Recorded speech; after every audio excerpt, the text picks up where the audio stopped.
Tagal mo na ito sinasabi, buti, binenta na. Siyempre, para kung sakaling magkasundo tayo, makakadagdag yan sa pondo natin para sa mga tiga-tondo. Oo nga, nasudugan na naman tayo doon, nakaraan. Pero nagbigay naman tayo. Salamat nga pala. Oo, hindi, kayo din, lagi kayo nandun, siyempre.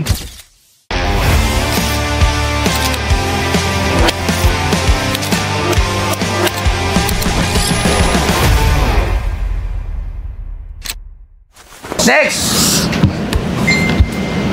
Oy! Consi! Ay, kaibigan ko to.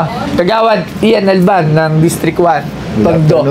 At ngayon ay tumatakbo bilang konsyal ng QC. Kasama siyempre ng ating mahal na si Sir Joseph Tumbado. O, bakit nandito ka? Ito yung binikwento ko sa'yo nung mga nakaraan pa magkasama tayo sa Tondo. Yung ialok mo. Sige, tingnan natin yan. Ano ba yung dala mo? Napilit ko na yung tita ko. Galing sa... Lalagay mo ito, Mike. Ayan, si Ian Alban nga pala. Pakilala ka pala muna. Ian Alban. Pakilala ka muna. Ako nga po pala si Ian Alban. Dating basketball player. Basketball player ng NCAA. Paliwanag mo, saan ka naglalaro? Para kompleto, alam nila. Matagal na yun eh. Okay lang yun. Naglaro ako sa NCAA sa Arellano University noong 2018, season 94.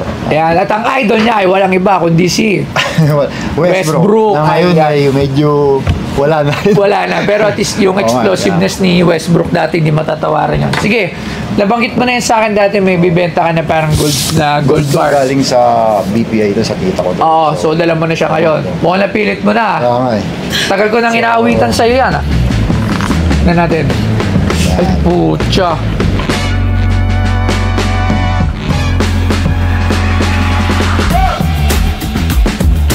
Ang BPI ika-100 at 50 anibersaryo gold ingot. Ang Bank of the Philippine Islands ay ang unang bangko na naitatag sa Pilipinas at sa Timog Silangang Asya. Itinatag noong 1851 bilang El Banco Espanyol Filipino de Isabel II. Naglabas ito ng unang papel na pera sa Pilipinas. Sa buong panahon ng kolonyal na Espanyol at pananakop ng mga Amerikano, nang makuha nito ang kasalukuyang pangalan, ang BPI ay nagbago mula sa isang pampublikong bangko tungo sa isang pribadong komersyal na bangko na may sari-sari na pagmamay-ari. At ang binebenta sa Pinoy Pawn Stars ay BPI ika-150 anibersaryo gold ingot. Ang ganda naman nito. Wow! The first banknote in the Philippines and Asia, 1852. Legit yan, boss.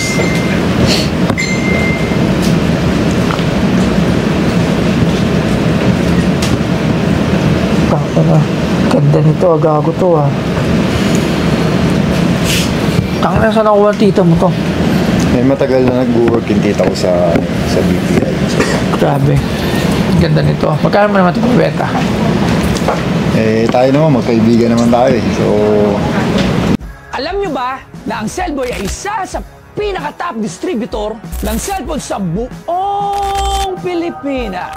At alam nyo ba na since 2009, meron na silang 50 branches nationwide. Kaya makakasigurado ka dito na legit at quality ang kanilang mga produkto. Katulad dito, bagong-bagong labas ng Oppo A60. Tingnan nyo, hindi nyo ito basta-basta masisira. O diba, tingnan nyo, ang tibay. Kaya kung bibili kayo ng gadgets, wala kayong ibang pupuntahan kundi dito lang sa Cellboy. Si Toy Tumamen, geng-geng. Ganda pala nito. Tagal mo na ito sinasabi, buti, binenta na. Hindi, pinilit ko yung tita ko Siyempre, para kung sakaling magkasundo tayo, makakadagdag yan sa pondo natin para sa mga tiga-tondo. Oo nga, nasudugan na naman tayo doon, nakaraan. Pero nagbigay naman tayo. Salamat nga pala. Oo, hindi, kayo din, lagi kayo nandun, siyempre. Salamat na lagi diba? Sir Joseph, siyempre, Sir Joseph namin. Sir Joseph Lumbad. Congressman namin yan, wala. Oo. Hindi, alam muna, kasi hindi ko alam yung presyo ito. Presyong kaibigan, Magkano ba 24 ngayon? Parang, magkano 24 karat? 24 karat. Magkano piyaw natin? 5 per gram. Sa gold sa 300,000 na more or less. Magkano mo ito binibenta? Pero kasi medyo limited limited. Magkano ulit? 450. 450K. Ito, tangina. Grabe.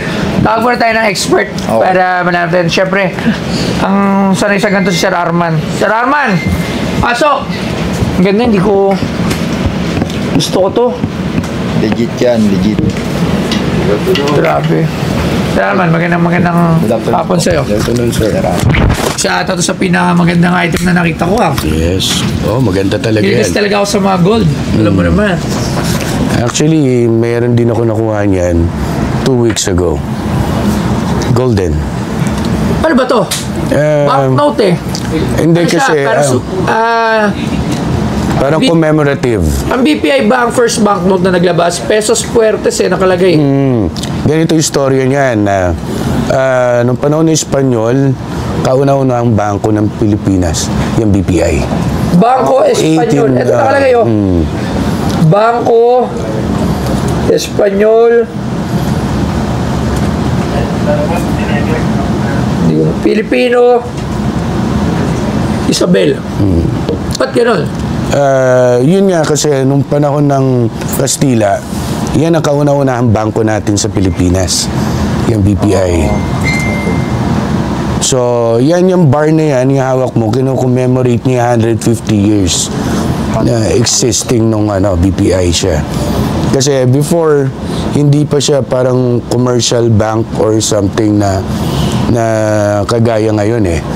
Yung istorya niya is nung panahon ng Kastila, ang bangko nun is more on elite, yung mga matataas na tao. So yan, nag-evolve yung BPI, naging commercialize siya. Maraming nilabas nito. Kaunti lang. Kasi May suntok numbered sa buwan ka. Yung numbered ba nito? Totoo o hindi? Ito lang yung flat siya, 001. Hindi, hindi ko sure kung ilan na nilabas yan. Kasi may nakalagay dito, numbered niya, 001. Oh, yung 001 yan. Ano yung PF30? Hindi ko sure eh. Hindi, baka ano yan ng banknote. Baka serial number yan ng banknote na pinaggayaan niya. PF10. Yun nga eh. Magkano yung ganito? Melt value, kung 2 troy ounce yan, 60, almost 63 grams. So, around. So, yun, kung ganon, melt value niya is around almost 300,000. 290 to 300. So, gold value lang. Gold value lang. In collector's price, usually, nag-add-on lang naman ng collector ng around 20 para makuha nila yan. So, 320, ganyan. So, yan ang value niya. Yan, limited yan talaga. Lahat yan binigay yan sa mga executive lang. Kasi yung silver niyan, meron din ako ilang piraso din. May silver din. Yung silver niya. Pwede mo ang silver. Bili ako sa'yo. Pag nabili ko ito, pag nagpagkasundo na. Maraming salamat, Sir Arman. Thank you Sir very Arman, much. maraming salamat. Magkano asking mo? 450K. Ang ganda. Hindi, ang ganda. Kasi mahilig kasi ako sa mga gold coins, gold bars. 450K. Masyadong mataas eh. Pwede naman tumawag 300,000.